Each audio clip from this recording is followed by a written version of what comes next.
Prime time news के प्रायोजक हैं जनार्दन राय नागर, राजस्थान विद्यापीठ, डीम्ड टू बी विश्वविद्यालय, समस्त पाठ्यक्रम विश्वविद्यालय अनुदान आयोग यूजीसी से मान्यता प्राप्त। एडमिशन के लिए संपर्क करें प्रतापनगर, बेड़वास, उदयपुर।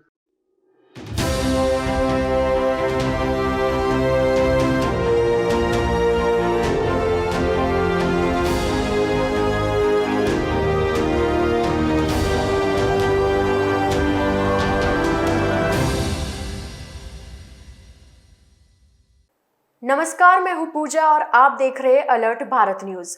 खबरों पर जाने से पहले एक नजर डालते हैं हेडलाइंस पर।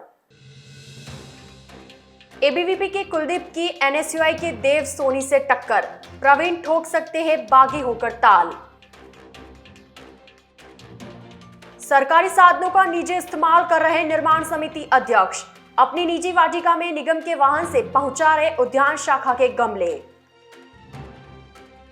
राजस्व विभाग के अधिकारियों के मिलीभगत पर चांदी कूट रहे भूमाफिया, बेशकीमती सरकारी जमीन खुर्द-बुर्द करने का आरोप।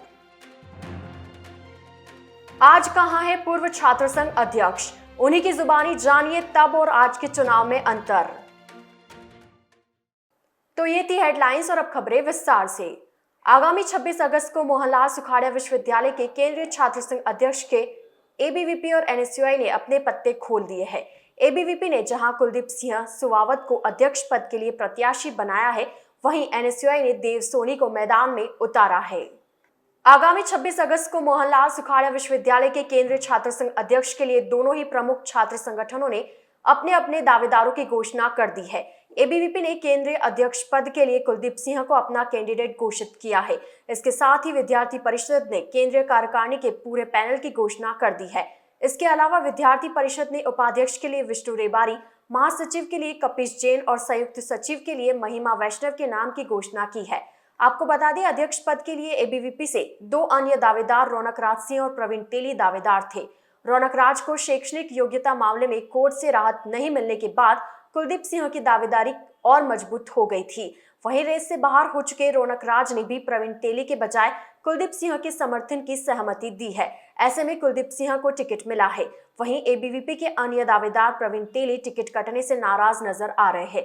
हालांकि उन्होंने अभी चुनाव लड़ने की स्थिति पर कोई स्पष्ट जवाब नहीं दिया है, लेकिन उनका कहना है कि वह एबीवीपी के टिकट से खुश नहीं है और छात्रों ने समर्थन दिया तो जरूर बागी होकर चुनाव लड़ने पर विद्यार्थी परिषद की मुसीबतें बढ़ सकती है। एबीवीपी की घोषणा के बाद शनिवार को एनएसयूआई ने भी अपने पत्ते खोल दिए। एनएसयूआई ने देव सोनी को केंद्रीय अध्यक्ष पद का प्रत्याशी घोषित किया है। आपको बता दें, एनएसयूआई से देव सोनी के अलावा कीर्तिराज सिंह जाला भी दावेदार थे, लेकिन कानूनी प्रक्रिया के चलते उनकी दावेदारी कमजोर पड़ गई है। ऐसे में एनएसयूआई के प्रदेश प्रभारी गुरजोत संधू ने देव सोनी को केंद्रीय छात्र संघ अध्यक्ष के लिए चुना है। देव सोनी एमकॉम बिजनेस एडमिशन के छात्र है। वहीं पिछले 7 वर्षों से सुखाड़िया विश्वविद्यालय में छात्र हितों के लिए संघर्ष कर रहे हैं। सोनी 2019 में कॉमर्स कॉलेज से अध्यक्ष पद की तैयारी कर रहे थे, लेकिन कोरोना के चलते उस वर्ष चुनाव नहीं हो पाए। सोनी को पूर्व छात्र संघ अध्यक्ष हिमांशु चौधरी, परमवीर सिंह चुंडावत सहित कई बड़े छात्र नेताओं का समर्थन प्राप्त है। ऐसे में सोनी का पलड़ा एबीवीपी के कुलदीप सिंह से भारी बताया जा रहा है। बीती 19 अगस्त को फलासिया के सामुदायिक स्वास्थ्य केंद्र में कार्यरत चिकित्सक पर दर्जन भर लोगों द्वारा किए गए हमले से उदयपुर संभाग के चिकित्सकों में रोष व्याप्त थे। इसी कड़ी में शनिवार को डॉक्टर संजीव टाक व डॉक्टर राजवीर सेवारत चिकित्सक संघ ने जिला पुलिस अधीक्षक और कलेक्टर को ज्ञापन सौंपा। बीती 19 अगस्त को फलासिया के सामुदायिक स्वास्थ्य केंद्र में कार्यरत चिकित्सक पर दर्जन भर लोगों द्वारा किए गए हमले से उदयपुर संभाग के चिकित्सकों में रोष व्याप्त थे। इसी कड़ी में शनिवार को डॉक्टर संजीव टाक व डॉक्टर राजवीर सिंह के नेतृत्व में अखिल राजस्थान सेवारत चिकित्सक संघ ने जिला पुलिस अधीक्षक और कलेक्टर को ज्ञापन सौंपा। दरअसल बीती 19 अगस्त को फलासिया के सामुदायिक स्वास्थ्य केंद्र में कार्यरत डॉक्टर मुकेश कुमार आहारी हॉस्पिटल से कहीं जा रहे थे। तभी बीच रास्ते में करेल गांव में 2 दर्जन से ज्यादा लोगों ने अचानक जानलेवा हमला कर मारपीट की और लहूलुहान कर दिया। सिर में गंभीर चोट की वजह से घायल चिकित्सक को तुरंत हॉस्पिटल रेफर किया गया। चिकित्सक पर हुए हमले के विरोध में अखिल राजस्थान सेवारत चिकित्सक संघ ने जिला पुलिस अधीक्षक और कलेक्टर को ज्ञापन सौंपा। हमले से अखिल राजस्थान सेवारत चिकित्सकों में भारी आक्रोश व्याप्त है। ऐसे में संघ जिला प्रशासन एवं पुलिस प्रशासन से मांग करता है कि आरोपियों को जल्द से जल्द गिरफ्तार कर उनके खिलाफ आवश्यक कानूनी कार्रवाई की जाए ताकि इस तरह की घटनाओं की पुनरावृत्ति न हो। साथ ही डॉक्टर्स ने यह भी कहा है कि अगर समय पर उचित कार्रवाई नहीं की जाती है तो वह अनिश्चितकालीन हड़ताल करेंगे, जिसकी सारी जिम्मेदारी प्रशासन की होगी। देखिए, जो घटना घटी है बहुत ही अमानवीय, क्रूर और बहुत ही निंदनीय घटना है। सारे चिकित्सक संघ में इससे बहुत भयंकर रोष व्याप्त है। आए दिन इस प्रकार के अत्याचार चिकित्सकों पर हो रहे हैं। न तो प्रशासन की नींद जग रही है, न सरकार इसमें कोई बहुत ज़्यादा विशेष कठोर कदम उठा रही है। इतनी सेवा करने के बाद भी आज सुदूर एरिया में काम करने वाले चिकित्सकों पर इस प्रकार जानलेवा हमला होता है तो किस प्रकार से सुरक्षित रहकर चिकित्सक अपने क्षेत्र में कार्य कर सकेगा। हमारा चिकित्सक संघ उदयपुर इसकी घोर निंदा करता है और दोषियों को तुरंत गिरफ्तार करके उनके खिलाफ सख्त से सख्त कार्रवाई करने का आह्वान करता है। अगर हमारी बात यहाँ नहीं सुनी जाती है और दोषियों को तत्काल गिरफ्तार नहीं किया जाता है तो इसको राज्य स्तरीय आंदोलन बनाया जाएगा और चिकित्सक संघ तब तक चैन से नहीं बैठेगा जब तक इस प्रकार की घटनाओं की पुनरावृत्ति रुक नहीं जाती। मुकदमा दर्ज हुआ है पर उचित धाराओं में मामला जो हम जिस तरह से चाह रहे हैं, चिकित्सक के साथ अगर कोई मारपीट होती है तो चिकित्सा परिचर्या अधिनियम 2008 का एक एक्ट पास किया गया था जिसमें कोई भी चिकित्सक पर मारपीट या चिकित्सा कर्मी के साथ मारपीट होती है तो नॉन अवेलेबल धाराओं में मामला दर्ज किया जाता है। गंभीर चोटें आई हैं तो 307 का मामला भी बनता है, राज्य कार्य में बाधा का भी मामला बनता है। तो ना तो उचित धाराओं में मामला दर्ज किया गया है, ना अभी तक दोषियों की गिरफ्तारी हुई है। तो इससे ज़्यादा शर्म और दुख की बात नहीं हो सकती जब चिकित्सक को बर्बरतापूर्वक 24 घंटे लगभग होने वाले हैं मारपीट की घटना के बाद, उसके बावजूद भी अभी तक कोई भी कार्य मुस्तैदी से पुलिस ने अभी तक नहीं उठाया। इसको लेकर सभी लोग आक्रोशित हैं। हम नहीं चाहते आमजन को दिक्कत हो, हम नहीं आंदोलन करना चाहते, परंतु शांतिपूर्वक हम किस तरह से चिकित्सा सुविधाएं मुहैया कर पाएंगे लोगों को जब इस तरह के बर्बर हमले होते रहेंगे।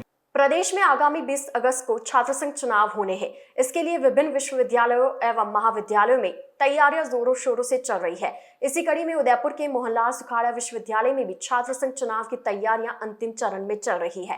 केंद्रीय छात्र संघ अध्यक्ष के लिए दोनों ही प्रमुख दलों ने नामों की घोषणा कर दी है। एबीवीपी ने जहां कुलदीप सिंह सेवावत, वहीं एनएसयूआई से देव सोनी मैदान में है। आपको बता दें, छात्र संघ चुनाव राजनीति का पहला कदम माना जाता है। सुखाड़ा विश्वविद्यालय के छात्र संघ अध्यक्ष रह चुके दो नेताओं से हमने जाना कि वर्तमान में वे क्या कर रहे हैं और आज की और तत्कालीन छात्र राजनीति में क्या अंतर है। 1995 में अध्यक्ष पद पर विजय हुए विनोद पानेरी वर्तमान में देहात जिला कांग्रेस के महासचिव है। इसके अलावा एनएसयूआई और यूथ कांग्रेस में भी कई पदों पर रहे हैं। पानेरी का कहना है कि उनके समय चुनाव धन बल के आधार पर नहीं लड़ा जाता था, बल्कि अपने आपसी संबंधों एवं छात्र नेताओं द्वारा विश्वविद्यालय में लगातार किए जाने वाले कार्यों की बदौलत लड़ा जाता था। उनका कहना है कि हमारे समय में छात्र नेता अधिकांश समय यूनिवर्सिटी में छात्रों के बीच रहकर उनकी समस्याओं का समाधान करने में लगे रहते थे, ना कि सिर्फ चुनाव के समय वोट मांगने के लिए आते थे। मैं विनोद पानेरी सुखाड़ा विश्वविद्यालय में केंद्रीय छात्र संघ का अध्यक्ष था 1995-96 में। उस समय हमारे समय जो राजनीति हुआ करती थी वो एक आज के ज़माने में जो धनबल की राजनीति उससे थोड़ी अलग हटके थी और मन मिलने वाली राजनीति थी। और आपस में जो भी हम छात्र नेता थे सब बीजेपी, एबीवीपी, एनएसयूआई और जो भी दूसरे दलों के थे, हम सब मिल के आपस में रहते थे और चुनाव जब लड़ते तब अपनी अपनी विचारधारा पे हम चुनाव लड़ते थे और उस पर हम अडिग भी रहते थे।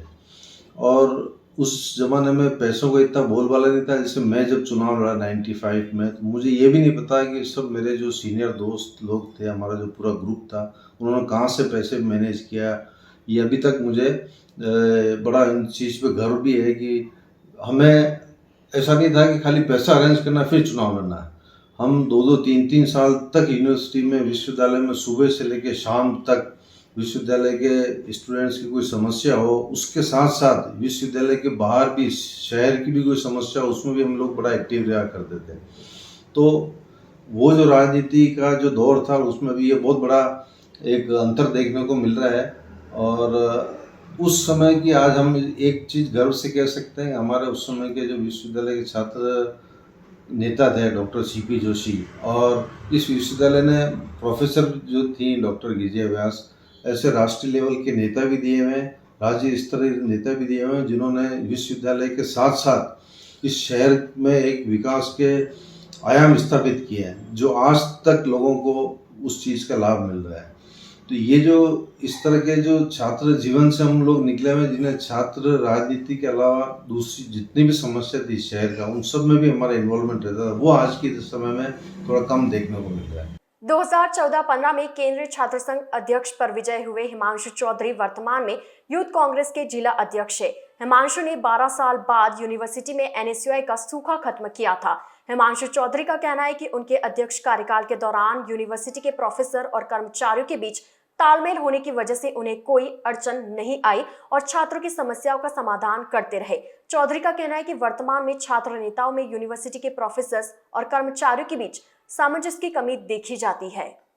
मैं हिमांशु चौधरी अभी यूथ कांग्रेस जिला अध्यक्ष हूँ और सन 2014 के अंदर MLSU का विश्वविद्यालय अध्यक्ष रह चुका हूँ। हमारे टाइम पे जो सबसे अच्छी बात थी, उस टाइम के अंदर यूनिवर्सिटी के धुरंधर प्रोफेसर भी हुआ करते थे। दरिया सिंह जी चुनाव साहब, विजय जी शेमाली साहब, कैलाश जी सोलानी साहब, हमारे जो VC साहब थे IV त्रिवेदी साहब, उन्होंने यूनिवर्सिटी को काफ़ी कुछ दिया। हर प्रोफेसर था जो अपने घर से ज़्यादा अपने विश्वविद्यालय के लिए सोचता था, अपने छात्रों के लिए सोचते थे, छात्रों के लिए काम करते थे। मुसीबत कुछ आए उससे पहले मुसीबत का अंदाज़ा लगा के छात्रों के, इवन छात्र नेता के साथ खड़े होकर उस समस्या का समाधान किया करते थे। पर आज के टाइम पे इतने रिलेशन डेवलप नहीं कर पाए छात्र नेता, जो ये मेरे को सबसे बड़ा एक वो लगता है, गैप लगता है। आज के छात्र नेताओं को प्रोफेसर्स, बाबू, पियोन, जो भी हो, सभी से एक रिलेशन डेवलप करके और समस्याओं का समुचित अंदाज़ा लगा के, पूर्व में अनुमान लगा के और उनका निपटारा करना चाहिए। यही मेरी सलाह है। पर अभी जो आने वाला छात्र संघ चुनाव है, इसके अंदर भी मेरी सारे छात्र नेताओं को शुभकामनाएं और सभी जो वोटर्स हैं उनको भी मेरा रहेगा कि सोच समझकर वोट डालें। जो एक अच्छा छात्र नेता हो, जो काम करने लायक हो, जो मृदुभाषी हो, शांत हो, जिसकी बात को प्रोफेसर भी समझ सकें, अधिकारी समझ सकें, ऐसे व्यक्ति को चुन के अपना मत का उपयोग करें और उसे जिताएं। धन्यवाद। उदयपुर नगर निगम के एक समिति अध्यक्ष द्वारा अपने निजी कार्यों के लिए सरकारी वाहनों का दुरुपयोग किया जा रहा है। निर्माण समिति के अध्यक्ष ताराचंद जैन की सवेना स्थित पैराडाइज वाटिका का हाल ही में जीर्णोद्धार कराया गया है, जिसका उद्घाटन रविवार को होना है। वाटिका को लेकर साज सजावट की सारी तैयारियां पूरी कर ली गई है, लेकिन बड़ी बात यह है कि यहाँ चल रही तैयारियों में नगर निगम के सरकारी वाहनों का उपयोग किया जा रहा है। शनिवार को निगम के कर्मचारी सरकारी वाहन में सजावट के लिए गमले लेकर पहुंचे। ये सभी गमले भी निगम के उद्यान से ही लाए गए हैं। ऐसे में उद्यान समिति के अध्यक्ष महेश त्रिवेदी पर भी सवाल खड़े हो रहे हैं कि किसी के निजी कार्य के लिए निगम की उद्यान शाखा से गमले क्यों दिए जा रहे हैं। और निर्माण समिति अध्यक्ष ताराचंद जैन ने न सिर्फ अपनी निजी वाटिका के लिए सरकारी वाहनों का दुरुपयोग किया है, बल्कि गमले भी निगम से ही मंगवा लिए। भाजपा पार्षद और निर्माण समिति अध्यक्ष द्वारा किया गया कृत्य कई सवाल खड़े कर रहा है। जिनके हाथों में शहर के विकास का जिम्मा है, वह गैर जिम्मेदाराना कृत्य कर रहे हैं। इस पूरे मामले पर उप महापौर पारस सिंघवी ने भी नाराजगी जताई है। पारस सिंघवी ने कहा कि निजी कार्य के लिए सरकारी वाहन का उपयोग हरगिज नहीं कर सकते और अगर ऐसा हुआ है तो अधिकारियों को बुलाकर पाबंद कराया जाएगा।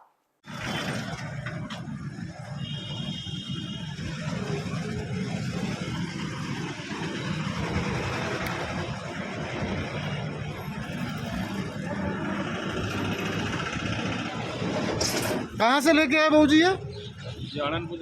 अरे आपने भी तो लेना है रे बगा नहीं खड़ा है क्यों? कहाँ से लेके आए ये पेड़ पौधे कहाँ से लाए हो? लेके कहाँ से आए आप?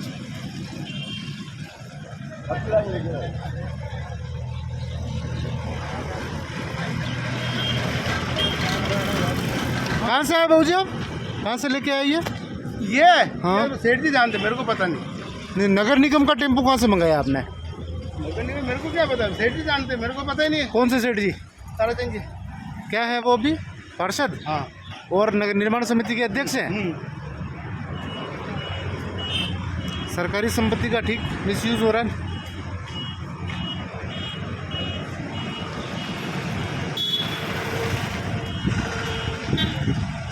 अलर्ट भारत न्यूज के इस बुलेटिन में फिलहाल वक्त हो चला एक छोटे से ब्रेक का। ब्रेक के बाद जल्द हाजिर होंगे संभाग भर की खबरों के साथ।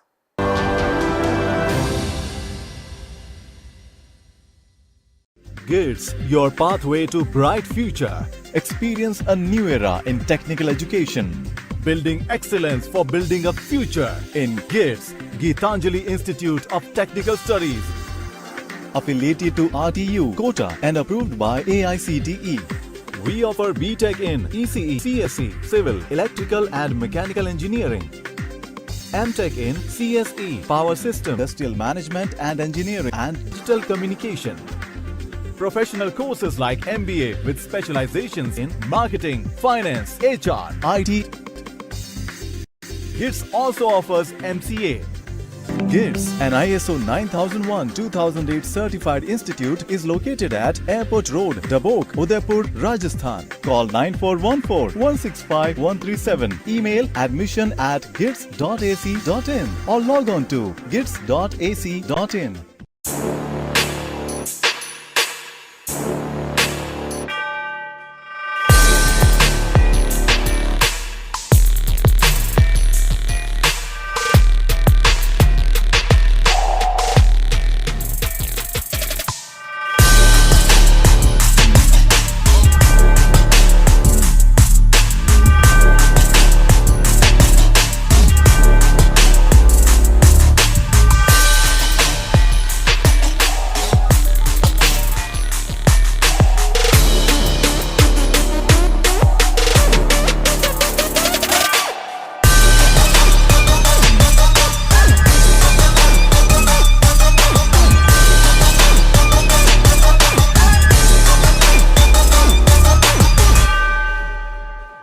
तथास्तु cycle store, address F12 opposite income tax office, subsidy centre, Udaipur. Phone number 9414263435।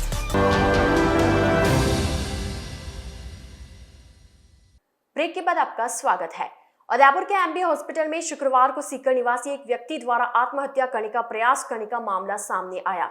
इसके पीछे व्यक्ति ने कुछ पेट्रोल पंप व्यापारियों से परेशान होने की बात कही है। दरअसल सीकर निवासी कैलाश मीणा गुजरात के मोरबी में ट्रांसपोर्ट का काम करता है। मीणा की 22 व्हीलर 10 गाड़ियां हैं और इसके लिए वह नियमित रूप से कुछ पेट्रोल पंप पर डीजल भरवाता है, जहां उसकी उधारी भी चलती है। आर्थिक परेशानी के चलते मीणा समय पर पैसा नहीं दे पाए तो पेट्रोल पंप संचालकों ने मीणा को धमकी देना शुरू कर दिया और उसकी गाड़ियां भी गिरवी रख ली और लगातार उसे उधार चुकाने के लिए दबाव बनाते रहे। इस सबसे परेशान होकर शुक्रवार को मीणा ने कुछ दवाइयां खाकर आत्महत्या का प्रयास किया। हालात बिगड़ने पर उसका साथी कर्मचारी उसे एमबी हॉस्पिटल लेकर आया, जहां उसका इलाज चल रहा है। क्या हुआ, क्यों जहर क्यों खाया आपने? सर मैं बहुत परेशान हो रहा हूँ सर। किससे परेशान हो?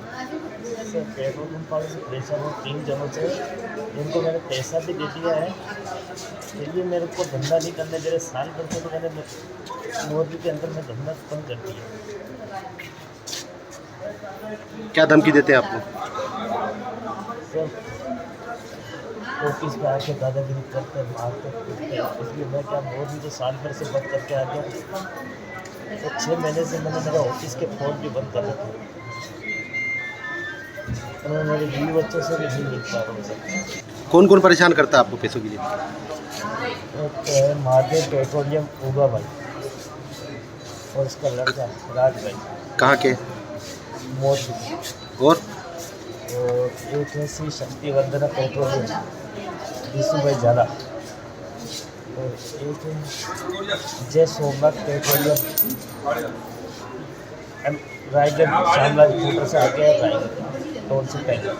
उसने मेरी 6 महीने से 2 गाड़ी टाटा की बड़ी गाड़ी। इन सबकी इन तीनों की वजह से मेरी मार्केट में बेइज्जती हो गई। ना तो मैं धंधा कर पा रहा हूँ, ना वो कर पा रहा हूँ।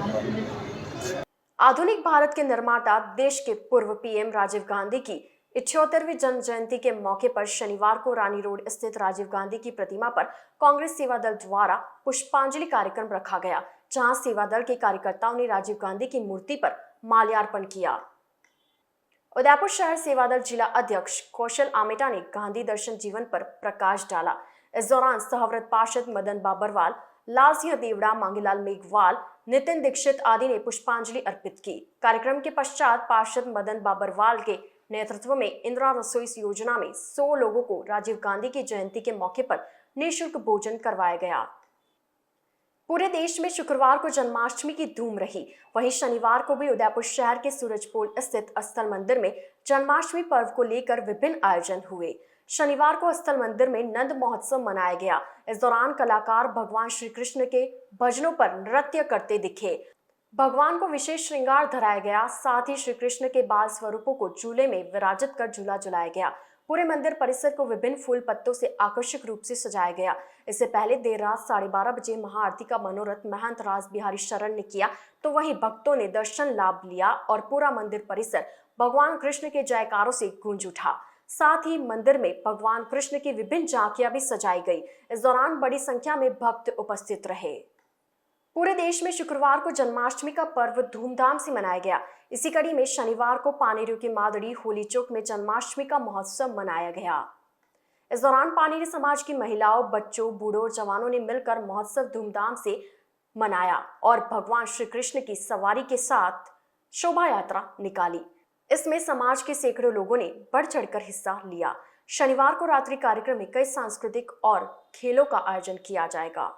शनिवार को शांति अहिंसा निदेशालय के तत्वावधान में पूर्व प्रधानमंत्री राजीव गांधी के जन्म दिवस पर महात्मा गांधी जीवन दर्शन समिति द्वारा जिला परिषद सभागार में गोष्ठी का आयोजन किया गया। महात्मा गांधी जीवन दर्शन समिति के संयोजक पंकज कुमार शर्मा ने बताया कि राजीव गांधी के जन्मदिन को सद्भावना दिवस के रूप में मनाया जाता है। इसी क्रम में आज जिला सभागार में गोष्ठी का आयोजन किया गया, जिसमें आने वाली पीढ़ी राजीव गांधी की विचारधाराओं को समझ सके, इस बारे में चर्चा की गई। देश की एकता और अखंडता, धर्मनिरपेक्षता को समझे ताकि देश उन्नति कर सके। जी सर, मेरा नाम संजय अग्रवाल है और मैं धन्य हूँ कि मैं महात्मा गांधी का पड़गोता हूँ।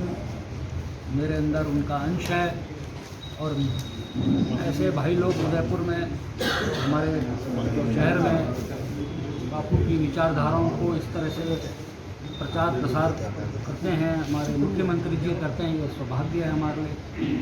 और राष्ट्र के हर नागरिक का एक कर्तव्य है कि बापू के बताए रास्ते पे वो चलें और राष्ट्र निर्माण करें। ये सद्भावना है, यही विकास है और यही शांति है। जिस दिन हम संपूर्णतः बापू के विचारों को अपने अंदर अपना लेंगे, उस दिन संपूर्ण विश्व में शांति आएगी। ये मेरे को पूर्ण विश्वास है और मेरे ख्याल से यहाँ पे उपस्थित सभी अतिथियों को ये संपूर्णतः ये विश्वास है कि बापू के विचार ही इस विश्व में शांति ला सकते हैं। शांति अहिंसा निर्देशालय के तत्वाधान में महात्मा गांधी जीवन दर्शन समिति द्वारा राजस्थान के यशस्वी मुख्यमंत्री, गांधीवादी विचारक श्री अशोक जी गहलोत साहब के निर्देशानुसार जिला स्तर पर भारत के पूर्व प्रधानमंत्री, राष्ट्र नायक स्वर्गीय श्री राजीव गांधी जी के जन्मदिन को सद्भावना दिवस के रूप में मनाया जा रहा है। आज आप देखेंगे कि हम लोगों ने महात्मा गांधी जी और राजीव गांधी जी के चित्रों पर हमारे चतुर्वेदी साहब, PR व्यास साहब, महात्मा गांधी जी के पड़पोते दोहते संजय अग्रवाल साहब मौजूद हैं। उनकी मौजूदगी में गोष्ठी का आयोजन किया। ये हमारे लिए गौरव की बात रही कि हमें महात्मा गांधी जी के परिवार के सदस्य संजय अग्रवाल साहब, शिक्षाविद, गांधीवादी विचारक, हमारे जाने माने साहित्यकार प्रोफेसर नंद चतुर्वेदी साहब के सुपुत्र आदरणीय श्री चतुर्वेदी साहब, जो कि हमारे आर्ट्स कॉलेज में HOD रहे, शुक्ला विश्वविद्यालय में भी HOD रहे, विद्यापीठ विश्वविद्यालय में भी HOD रहे, PR व्यास साहब के तत्वाधान में हमारे संभागीय आयुक्त राजेंद्र जी भट्ट साहब, लोकप्रिय जिला कलेक्टर मीणा साहब के निर्देशन में हमारे इस कार्यक्रम के संयोजक बड़े भाई पाठक साहब के नेतृत्व में हम लोगों ने इस कार्यक्रम किया। आने वाली पीढ़ी को राजीव गांधी जी के जीवन से प्रेरणा लेनी चाहिए, इसलिए पूरे दिन भर इस कार्यक्रम को सद्भावना दिवस के रूप में मनाया जा रहा है, ताकि आने वाली पीढ़ी जात पात को भूलकर देश की एकता, अखंडता, धर्मनिरपेक्षता और समाजवाद के लिए कार्य करे। उदयपुर के नारायण सेवा संस्थान के तत्वावधान में 28 और 29 अगस्त को होने वाले 38वें सामूहिक निर्धन एवं दिव्यांग विवाह की तैयारी को अंतिम रूप दिया जा रहा है। संस्थान अध्यक्ष प्रशांत अग्रवाल के सानिध्य में शनिवार को हुई तैयारी समिति की बैठक में व्यवस्था की दृष्टि से विभिन्न समितियों का गठन किया गया। सेवा महातीर्थ बड़ी में आयोजित इस विवाह में 51 दिव्यांग व निर्धन जोड़े परिणय सूत्र में बंधेंगे। इस आयोजन में देश विदेश से बड़ी संख्या में अतिथि भी भाग लेंगे। वर वधुओं के परिजनों के पंजीयन का कार्य पूरा हो चुका है। अग्रवाल ने बताया कि आयोजन की सफलता के लिए अतिथि पंजीयन समिति, स्वागत समिति, यातायात समिति, आवास एवं भोजन समिति, पांडाल एवं पंजीयन समिति, प्रचार प्रसार आदि समितियों का गठन किया गया है। विवाह में शामिल होने वाले वर वधुओं, अतिथियों आदि के लिए कोरोना वैक्सीन की दोनों डोज लगा होना आवश्यक होगा। डूंगरपुर जिले में आगामी छात्र संघ चुनाव को लेकर प्रमुख चारों संगठन एड़ी चोटी का जोर लगा रहे हैं। शहर के एसबीपी कॉलेज में शनिवार को एनएसयूआई और एबीवीपी के कार्यकर्ताओं ने जमकर प्रदर्शन किया। वहीं एबीवीपी ने बीपीवीएम पर जातिवाद राजनीति करने का आरोप लगाया है। एबीवीपी के पदाधिकारियों ने बताया कि 6 सालों से बीपीवीएम ने कॉलेज में विकास के नाम पर कुछ नहीं किया। कॉलेज परिसर में जगह जगह गंदगी फैली हुई है, लेकिन आज तक सफाई नहीं हो पाई है। उनका आरोप है कि बीपीवीएम ने बड़े बड़े वादे किए थे, लेकिन एक भी पूरा नहीं हो पाया। आपको बता दें, डूंगरपुर में 2016 से लगातार बीपीवीएम ने अपना दबदबा कब्जा किया हुआ है। ऐसे में अब एनएसयूआई और एबीवीपी के साथ ही एसएफआई के लिए कड़ा मुकाबला होगा। वहीं इस बार निर्दलीय प्रत्याशी भी चुनाव जंग में उतरने की तैयारी में है। प्रदर्शन यही है कि पिछले 6 साल से बिल विद्यार्थी मोर्चा ने इस कॉलेज में कब्जा कर रखा है, लेकिन यहाँ ना तो कोई कॉलेज का विकास हुआ है, ना छात्र हित में कोई प्रयास किया इन लोगों ने। हम 6 साल से इन जातिवादी लोगों के खिलाफ आंदोलन कर रहे हैं, लड़ाई कर रहे हैं। आज इन्होंने यहाँ पर कॉलेज में घटिया मटेरियल ला के डलवा दिया है और देखते हैं कल बारिश होने के बाद यहाँ की स्थिति क्या होती है।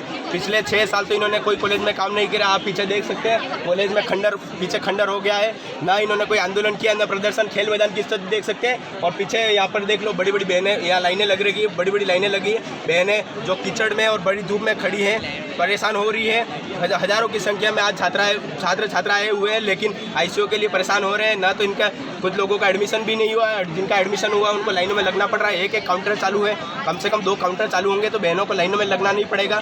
100 रुपये किराए दे के लड़कियाँ आती हैं कई 100 किलोमीटर दूर से, और इनको इतना परेशान होना पड़ता है। अगर आज इनका आईसी नहीं मिली तो उनको कल फिर आना पड़ेगा। इतना पैसा कौन देगा इनको? गरीब परिवार से आती हैं, इनका इतना पैसा नहीं है। हम चाहते हैं कि इनके 2 काउंटर लग जाए तो बहनों को लाइन में ज़्यादा देर लगना न पड़े।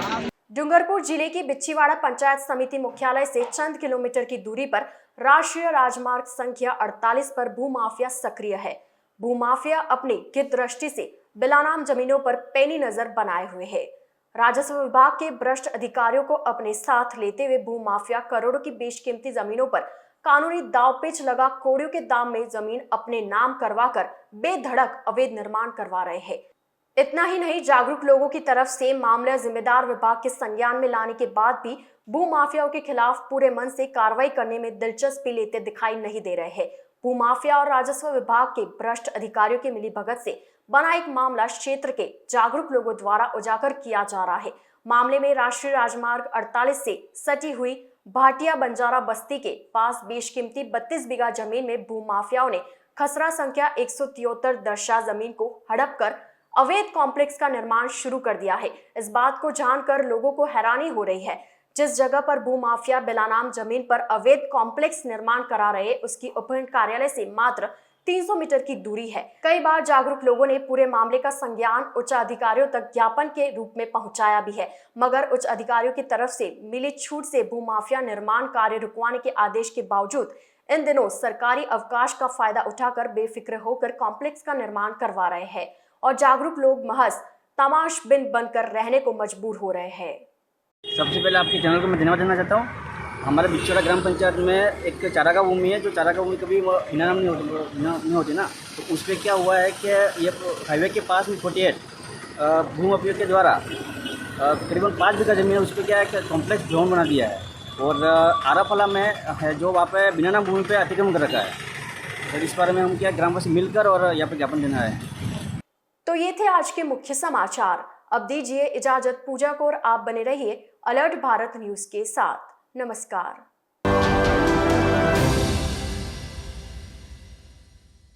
Scholars Arena, an English medium co-education senior secondary school, activity-based teaching and learning with 1:35 student-teachers ratio. Pre-nursery to 12th, affiliated to CBSE.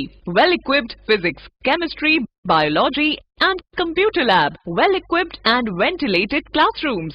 School aims to cultivate traditional values and cultural heritage of India. Up to 2nd standard, no school bags, no homework. Air-conditioned pre-nursery and nursery classrooms. Special general knowledge empowerment program, enabling child to speak fluent English.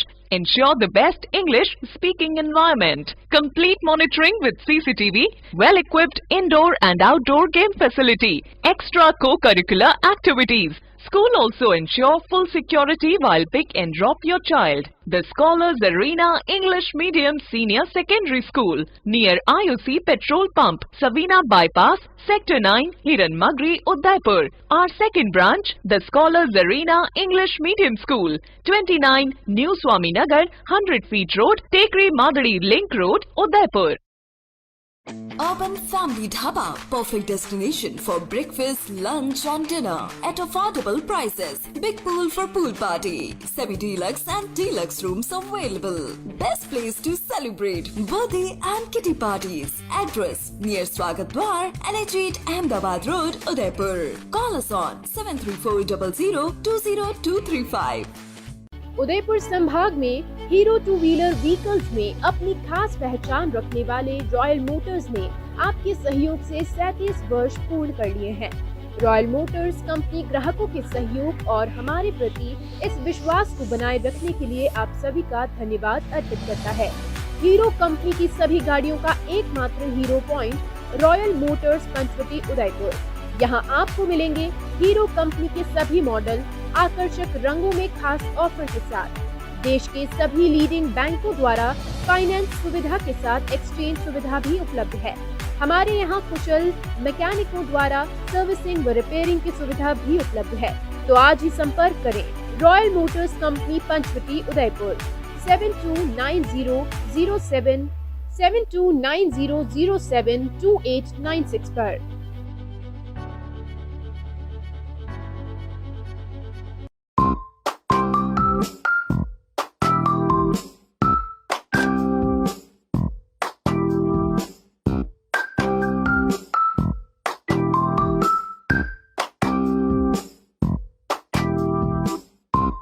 Smart city Udaipur में sofa king लाए हैं सोफे ही सोफे Pinewood लकड़ी में।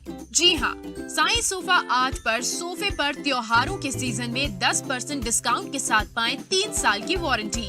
मात्र 14,000 से सोफे की रेंज शुरू, जिसमें आपको मिलेंगे 3 सीटर, 5 सीटर, 7 और 8 सीटर सोफों की विशाल रेंज। हमारे द्वारा आपके मनपसंद डिजाइन के सोफे भी बनाए जाते हैं।